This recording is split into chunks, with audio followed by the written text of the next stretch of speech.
تو اگر ہم کہیں کہ یہ قصیدہ ہے، یہ حمد ہے، نعت ہے، اور مرثیہ ہے، منقبت ہے، نوحہ ہے، وہ مختلف انداز. اسی طرح نظم کی مزید اقسام، پابند نظم، آزاد نظم، اور مختلف جو ہے وہ اور بھی ہیں.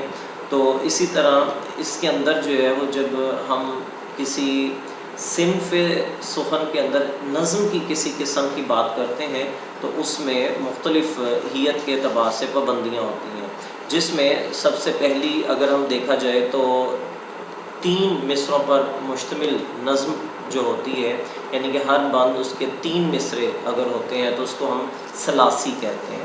ٹھیک ہے جی. تو اس کے اندر اس کے 2 اقسام ہیں ثلاثی کے اندر بھی. ایک جیپنیز سے آئی ہے جس کو ہائیکو کہتے ہیں، اس کے 3 مصرے ہوتے ہیں. اسی طرح مائیا ہے اردو کے اندر، اس کے بھی 3 مصرے ہوتے ہیں. اور اسی طرح اگلی قسم جو ہے وہ ربائی کہلاتی ہے. ربائی ہر بند کے اندر جو ہے اس کے 4 مصرے ہوتے ہیں. اسی طرح مخمس ہے، اس کے 5 مصروں پر مشتمل نظم کو مخمس کہتے ہیں. جیسے برسات کی بہاریں ہمارے شامل نصاب جو ہے وہ موجود ہے، نظم ہے. اسی طرح مسدس کہتے ہیں ہر ایسی نظم جس کے بند میں 6 مصرے ہوتے ہیں. جیسے کہ بڑی مشہور نظم ہے مسدس حالی، جسے مد و جزر اسلام بھی کہتے ہیں، تو مولانا الطاف حسین حالی کی لکھی ہوئی مسدس حالی.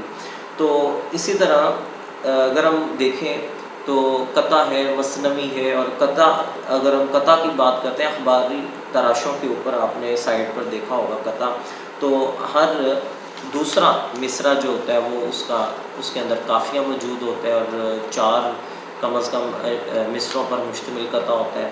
جبکہ مثنوی جو ہے وہ ہر مصرے میں قافیہ مگر ہر شعر کے بعد آتا ہے. ہر شعر کے بعد جو ہے وہ قافیہ تبدیل ہو جاتا ہے، یعنی کہ ہر ایک شعر کے اندر قافیہ موجود ہے ایک، اور دوسرے شعر میں قافیہ تبدیل ہو جائے گا، ہوگا موجود.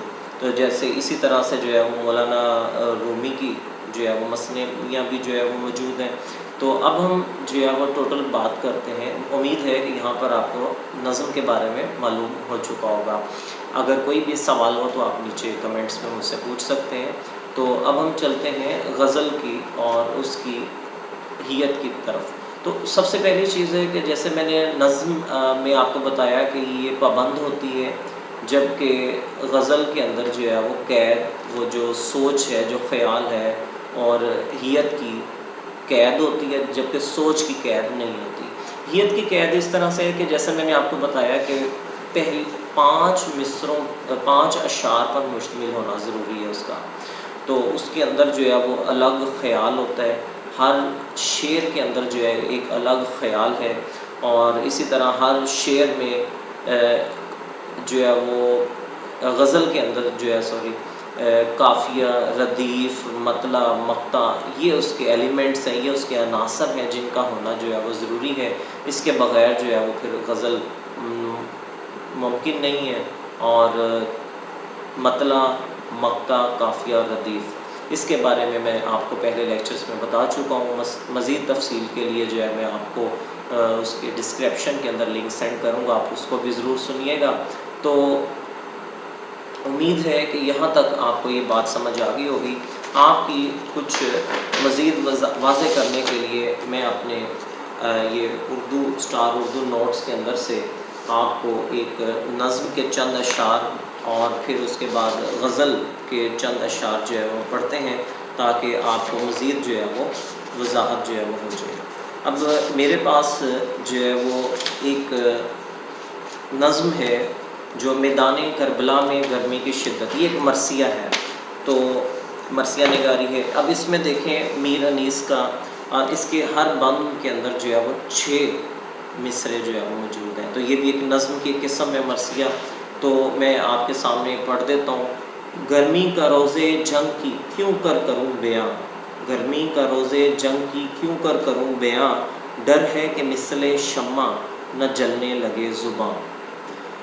وہ لو کے الحذر وہ حرارت کے الامان، رنگ کی زمین تو سرخ تھی اور زرد آسماں. آب خون کو خلق ترستی تھی خاک پر، آب خون کو خلق ترستی تھی خاک پر، گویا ہوا سے آگ برستی تھی خاک پر۔ تو یہ میں نے میدان کربلا میں گرمی کی شدت نظم میں سے آپ کے لیے ایک جو ہے وہ بند پڑھ دیا۔ اب میں حسرت موہانی کی غزل ہے جس میں سے میں چند اشعار آپ کی خدمت میں پیش کرتا ہوں کہ مصیبت بھی راحت فضا ہو گئی ہے۔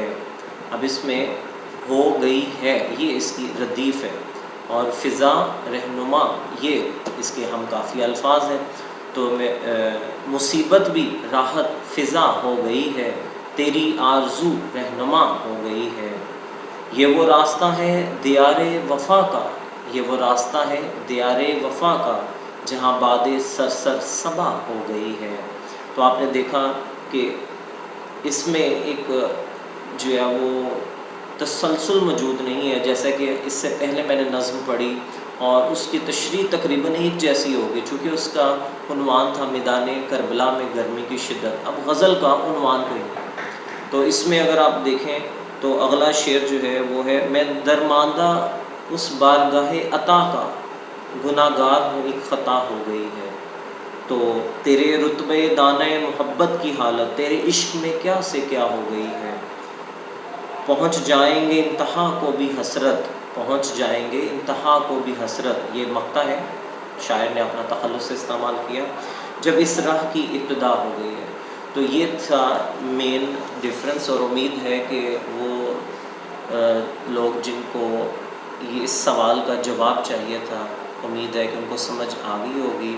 اور بھی کوئی اگر آپ کے ذہن میں کوئی سوال ہو تو آپ مجھ سے پوچھ سکتے ہیں۔ یہ وہ بنیادی چیزیں ہیں جو ہر اردو پڑھنے والے کو آنی چاہیے، اور اس کے اندر جو ہے وہ مین فرق بھی واضح ہو چکا، اور وہ جو بات میں نے شروع میں کہی تھی، اور آپ نے یقیناً اس مثال کو سمجھ لیا ہوگا کہ نظم اور غزل میں فرق کیا ہے۔ لاہور اور اسلام آباد کی ٹریفک۔ مجھے محمد امین کو اجازت دیجیے، انشاءاللہ اگلے کسی لیکچر میں آپ سے دوبارہ ملاقات ہوگی۔ اور یہ آپ نے میرا چینل، یہ سائٹ پر آپ کو سبسکرائب لکھا ہوا یا اس سائٹ پہ یا اس سائٹ پہ آ رہا ہوگا، اس کو سبسکرائب کیجیے گا۔ انشاءاللہ آپ سے دوبارہ ملاقات ہوگی، تب تک کے لیے اللہ حافظ۔